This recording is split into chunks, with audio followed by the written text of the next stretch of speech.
Você, estudante de medicina ou médico, precisa saber quais as metas recomendadas no tratamento do diabetes mellitus. Ainda mais porque atualmente o controle glicêmico deve ser individualizado de acordo com a situação clínica do paciente. Em 2021, a Sociedade Brasileira de Diabetes apresentou a nova versão da sua diretriz, incluindo um capítulo que aborda esse tema. E neste vídeo, eu irei resumir as principais recomendações no que se refere aos alvos terapêuticos no tratamento do diabetes mellitus.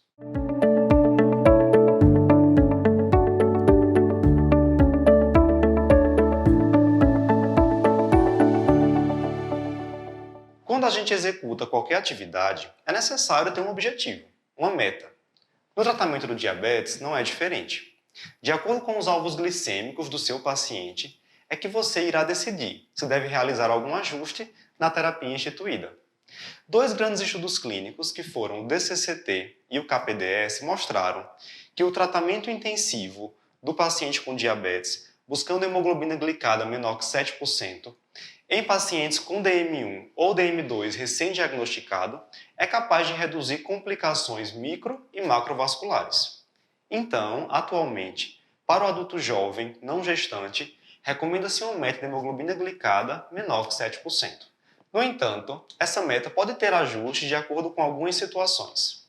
Em pacientes portadores de diabetes tipo 1, uma meta mais rigorosa, uma glicada menor que 6,5%, pode ser apropriada se for um paciente jovem, com baixo risco de hipoglicemia ou ainda que se encontra naquela fase de lua de mel, desde que, obviamente, isso não vá trazer uma sobrecarga exagerada no cuidado com o diabetes. Por outro lado, em crianças e adolescentes com diabetes tipo 1, uma meta mais flexível, uma glicada aí de 7,5%, é indicada quando existe alguma limitação do acesso aos insumos, limitação do acesso aos análogos de insulina e, principalmente, se houver um histórico de hipoglicemias graves e hipoglicemias assintomáticas. Agora, se seu paciente for um idoso, preste atenção, porque essas metas mudam. Nos idosos, um tratamento intensivo está associado a maior risco de hipoglicemia e esses pacientes que têm mais hipoglicemia possuem, consequentemente, um aumento da mortalidade. Então, a primeira coisa que você deve fazer na avaliação de um paciente idoso com diabetes é classificar o estado clínico do paciente. O paciente vai ser classificado como um idoso saudável quando ele apresenta poucas comorbidades, tem um estado funcional e um estado cognitivo preservados. Nesse caso, desse paciente saudável, se recomenda uma média de hemoglobina glicada entre 7 e 7,5%.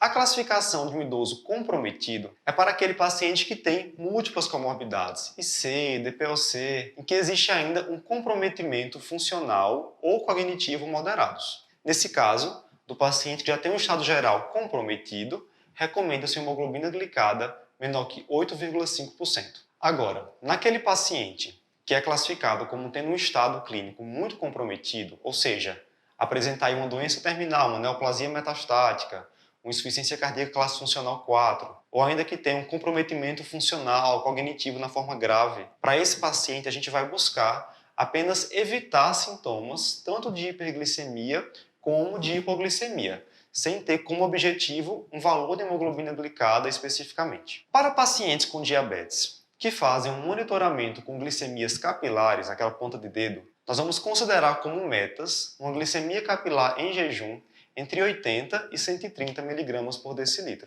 E no caso da glicemia capilar realizada 2 horas após o início das refeições, essa meta será abaixo de 180 mg por decilitro. Existe ainda, pessoal, hoje uma minoria dos pacientes portadores de diabetes que tem acesso a dispositivos de monitoramento contínuo de glicose, que aí ajudam bastante, principalmente em pacientes com diabetes tipo 1 ou pacientes com diabetes tipo 2 que fazem uso de insulina.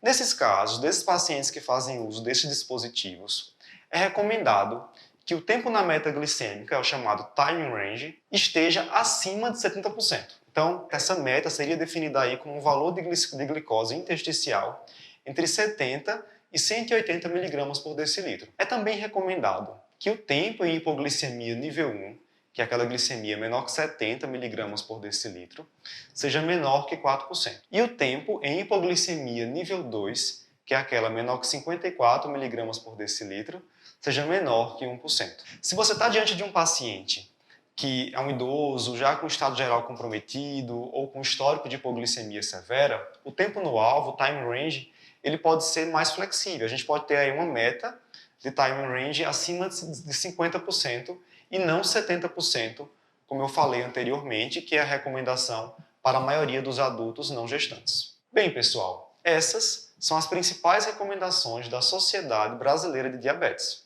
Se você aprendeu algo novo com esse vídeo, não esquece de compartilhar com seus amigos e deixar aquele like. Até a próxima!